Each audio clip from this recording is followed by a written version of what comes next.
আপনার পাকিস্তান সিরিজ আপনি দুই টিমের মধ্যে যদি কম্পেয়ার করতে বলি দেখেন আমরা পাকিস্তানে খুব ভালো ক্রিকেট খেলেছি, এটা আমার কাছে মনে হয় পাস্ট হয়ে গেছে, বাট এখান থেকে আমরা কিছুটা কনফিডেন্স পেয়েছি। বাট হোমে যখন ইন্ডিয়ার সাথে খেলবো, India always better side. So আমি বলবো না যে খুব চ্যালেঞ্জিং হবে না, আবার খুব সহজ হবে। জিনিসটা তাদের কন্ডিশনে তারা খুব ভালো হবে এবং তাদের টেস্ট ক্রিকেটের যদি র্যাঙ্ক তারা দেখেন খুব উপরে, তো আমার মনে হয় আমাদের জন্য খুব চ্যালেঞ্জিং হবে।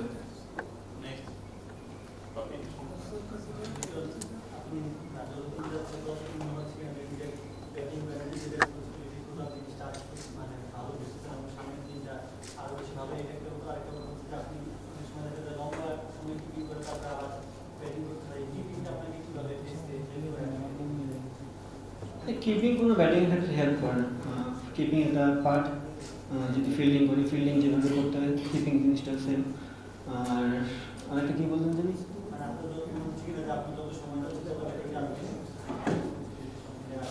না, স্বাভাবিক। আমি অলমোস্ট 9-10 বছর হয়ে গেছে ক্রিকেট খেলতে, সো ওইটুকু এক্সপিরিয়েন্স তো হয়েছে। এখনও সময় দায়িত্ব নেওয়া, তো দায়িত্ব যদি এখন না নিই তো আর কবে। সুযোগ পেলে আমি বলতেছি যে জিনিসটা যে দায়িত্ব নেওয়ার সময় এসেছে, বাট জিনিসটা এই না যে প্রতি ম্যাচে আমাকে দায়িত্ব নিতে হবে। আমি মানুষ, আমাদের মিস্টেক হতে পারে।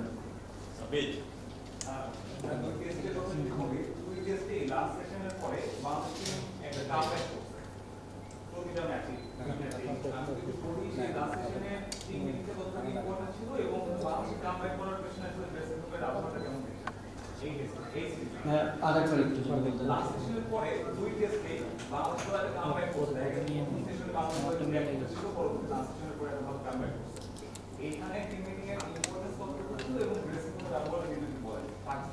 না, আপনি এটা খুব ভালো পয়েন্ট বলেছেন। এটা আমাদের আসলে প্লেয়ারদের ফোকাস করা উচিত, কারণ টেস্ট ক্রিকেটে সেশন যেহেতু জিততে হয়, প্রত্যেকটা সেশন অনেক ইম্পর্টেন্ট।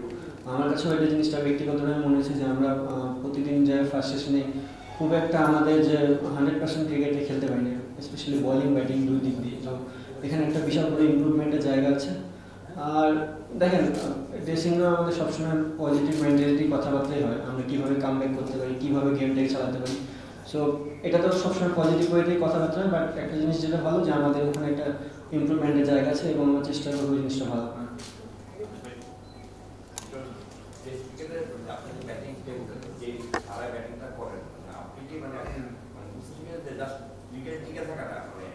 রানটা করাটা খুব বেশি ইম্পর্টেন্ট। আমরা ডিফেন্সিভ মাইন্ডসেট অনেক প্লেয়ার খেলে, আপনি কিন্তু সেই মাইন্ডসেট খেলেন। মানে এটা আসলে মানে from batting point of view, এটা কি মানে আপনার টিমের কি একটা প্ল্যান থাকে নাকি আপনি নিজেই একটা প্ল্যান যে আমি বোলিং অ্যাটাকটাকে করবো, মানে জাস্ট ডিমোরালাইজ করবো উইথ মাই শটস? আমি যে খুব অ্যাটাকিং ক্রিকেট খেলতে জিনিসটা তা না। আমার মনে হয় আমার কাছে যে বলটা মনে হয় স্কোরিং জোনের বল, আমি ওটাকে স্কোর করার চেষ্টা করি। আর অবশ্যই এখন যে কোনো ফর্মেটে আপনি দেখবেন রানটা প্রাধান্য মানুষ বেশি দেয়।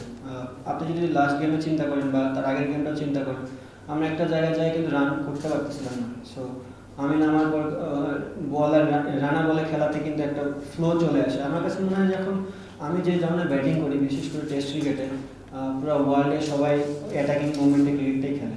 স্বাভাবিক বিষয়, টেস্ট ক্রিকেটে অ্যাটাকিং ফিল্ডিং থাকে, আউট হওয়ার চান্স যেমন বেশি থাকে, স্কোরিং করার অপরচুনিটিও বেশি থাকে। তো আমার মনে হয় আমি যদি আমার হাতে ব্যাটসম্যান থাকে লাইক মিরাজ, আমি যে ধরনের ব্যাটিং করি ওখানে আমি ম্যাক্সিমাম মিরাজরাই পাবো, বা উপর থেকে যদি একজন থাকে অথবা মুশফিক ভাই বা সাকিব ভাই একজনকে পাবো, বা টপ অর্ডার থেকে একজনকে পাবো, একটা ব্যাটসম্যান মিরাজ প্লাস বোলার। তো আমার যদি আমি একটু শর্ট না খেলি, টিমের স্কোর করা চলবে না, প্লাস আমার মনে হয় আমিও ওই জায়গায় স্ট্রাগল থাকবো। তো আমি এইভাবেই খেলতে চাই আর কি। স্পেসিফিক করে যে 18 ওভারটা ছিল পাকিস্তান সিরিজে, মানে that was a very turning point. মানে ওভার একটা ছিল কিন্তু বাট পুরো বডি ল্যাঙ্গুয়েজ, মানে বাংলাদেশের ব্যাটসম্যান অন্য ব্যাটসম্যান ড্রেসিং করেছে, তারা বলছিল যে উই ক্যান চার্জ পাকিস্তান। মানে এটা কি একটা মাথা থেকে থাকে যে I will charge him in this over? না, আমার কাছে ওটা মনে হয় না। দেখেন, পাকিস্তানের গেমটা পুরোটাই অন্যরকম একটা গেম ছিল বিকজ অফ হিট। প্রচণ্ড গরম ছিল। আমি কিপিং করেছি, আমি জানি যে ওখানে ওই হিটে দিনের শেষের দিকে আসে কিপিং করা, প্লাস যারা পেস বোলার যাদের অলমোস্ট 15-16 ওভারের স্পেল হয়ে যায় বা 12 ওভারের স্পেল, তাদের জন্য আসে পরের স্পেলটাতে খুব মানে আছে না একটা যে দিনে ফার্স্টে এবং শেষের দিকে আসে। তো আমার কাছে মনে হচ্ছে এটা একটা অপরচুনিটি, প্লাস নিউ বলটা ছিল যেখানে রান করাটা একটু ইজি ছিল, বিকজ তারা টায়ার্ড এবং বলটা ভালো ব্যাটে আসতেছিল, ওল্ড বলটা খুব একটা ব্যাটে আসছে। তো আমি এবং শিবাই ডিসকাস করেছিলাম যে এটা একটা বিশাল অপরচুনিটি আমাদের রানটা কিছু আগায় নেওয়ার জন্য। আমার মনে হয় আমি পজিটিভ ইন্টার নিয়ে খেলেছি।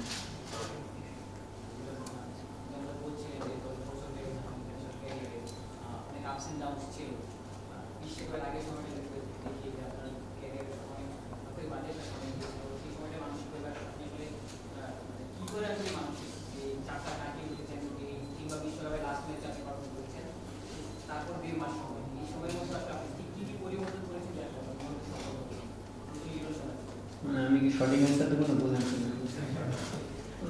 যদি সঠিক অ্যান্সার দিই, আমি এসে কোনো কিছু নিয়ে চিন্তাই করিনি।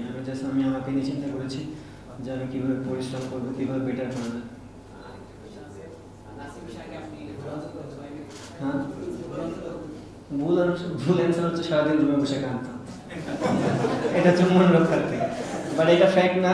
ক্রিকেট প্লেয়ার সবাই সবসময় ভালো খেলবে না, বাট যে সময় খারাপ যায় সে চেষ্টা করে যে সবসময় ভালো কিছু করার। একটাই ওয়ে আছে আমাদের ভালো করার, সেটা হচ্ছে প্র্যাকটিস। আমি চেষ্টা করছি অনেক প্র্যাকটিসের পরিশ্রম করার এবং চেষ্টা করছি ম্যাচে কীভাবে এটা ইমপ্লিমেন্ট করা যায়। তো আমার মনে হয় এটি।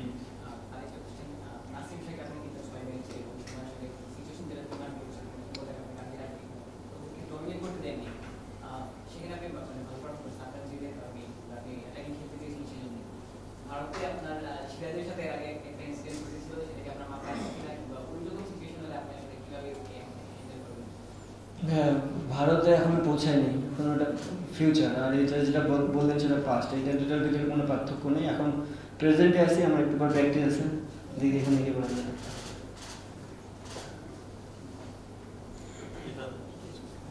আপনি সাদা বলে ওপেনিংয়ে ব্যাটিং করে এবং টেস্টে 6 নম্বরে দুই জায়গায় চাপ থাকে, যে ওপেনিংয়ে রান তুলতে হয় সেখানে চাপ থাকে, এবং 6 নম্বরে আপনার কিন্তু আপনার পরে কিন্তু ব্যাটসম্যান আপনার চাপ থাকে। এই চাপটা সামাল দেওয়ার মতো মানসিক এটা কীভাবে তৈরি করে? চাপ ভাইয়া সব জায়গায়, শুধু ওপেন করলেই চাপ আর ছয় খেললে চাপ না। আর ব্যাটসম্যান না, এটা ভুল কথা। আমার থেকে ভালো ব্যাটসম্যান নিচে আছে, মিরাজ, তো ব্যাটসম্যান আছে। আর চাপ না, আমার কাছে মনে হয় টেস্ট ক্রিকেটে এমন একটা খেলা, আপনার হাতে অনেক সময় আছে। সো আপনি যখনই ব্যাটিং করেন, আপনাকে জিরো থেকে স্টার্ট করে সারাদিন সময় আছে আপনার ইমপ্লিমেন্ট করার। তো আমার মনে হয় চাপ না। আমি যেভাবে প্র্যাকটিস করি, আমি চেষ্টা করতেছি ওইভাবেই খেলার।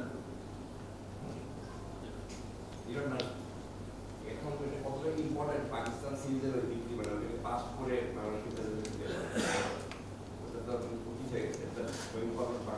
ইন্ডিয়ার আগে যে সিরিজটা যেটা খেলছে আপনারা খুব ভালো করছে, ওটাকে পাস করে এটা আমাদের দিকে তাহলে কতটা ইম্পর্টেন্ট? অবভিয়াসলি খুবই ইম্পর্টেন্ট। এটা আপনাদের একটু হেল্প করতে হবে, যে আপনারা যদি ওই পাকিস্তান সিরিজ নিয়ে বেশি কথা না বলেন খুব ভালো হবে, বিকজ সামনে যে সিরিজটা আসছে এটা অনেক বড় চ্যালেঞ্জিং একটা সিরিজ। অ্যাজ এ প্লেয়ার আমার কাছে ওটা পাস্ট হয়ে গেছে। এখন সামনে যাওয়ার জন্য, বিকজ আপনারা জানেন ইন্ডিয়া বড় একটা দল এবং আমাদের বলটাও চেঞ্জ হচ্ছে, তো এই বলে আমরা খুব কমই খেলি। চ্যালেঞ্জিং হবে এবং আমাদের প্লেয়াররা খুব পরিশ্রম করতেছে, দেখা যাক কী হয়।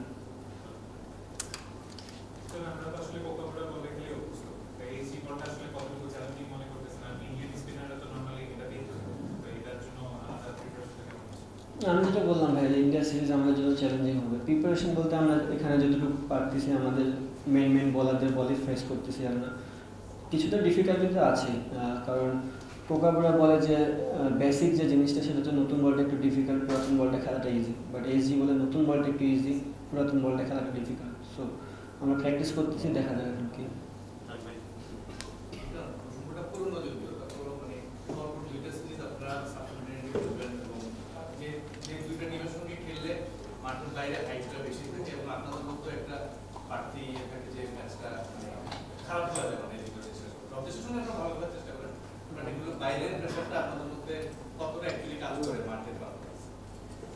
না, আমার কাছে মনে হয় এটা মোটিভেটই করে, কারণ অবভিয়াসলি আপনি ভালো খেললে আপনার ফ্রেম হবে, দুটা মানুষ চিনবে, এর থেকে বড় পাওয়া তার কিছু থাকতে পারে না। আর ইন্ডিয়া অনেক বড় একটা দল, তো আমার কাছে মনে হয় না এখানে কোনো প্রেশারে কোনো কিছু। অবভিয়াসলি টেস্ট ক্রিকেট আমরা মোটামুটি ভালো খেলতেছি, এখন ধারাবাহিক বজায় রাখতে হবে, এটাই সবচেয়ে বড় চ্যালেঞ্জ একটা প্লেয়ারের জন্য। আর ভালো খেললে অবশ্যই বাহাবাটা পাবে।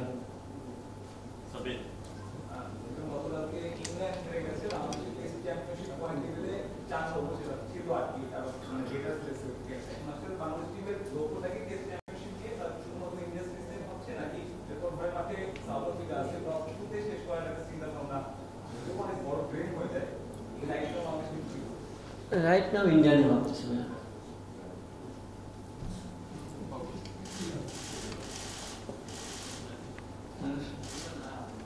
বলতেছিলেন যে বাংলাদেশকে মোটিভেট করে আপনি নিজেও আসলে ভারতের বিপক্ষে সফল ব্যাটসম্যান এশিয়া কাপে যদি বিশ্বকাপে যদি এবার টেস্ট আমাদের বিপক্ষে পার্সোনাল পার্সোনাল গোল ভাইয়া টিমকে যেটুকু দেওয়া যায় আর কি, আমার তরফ থেকে আমি চেষ্টা করবো 100% দেওয়ার। Thank you thank you.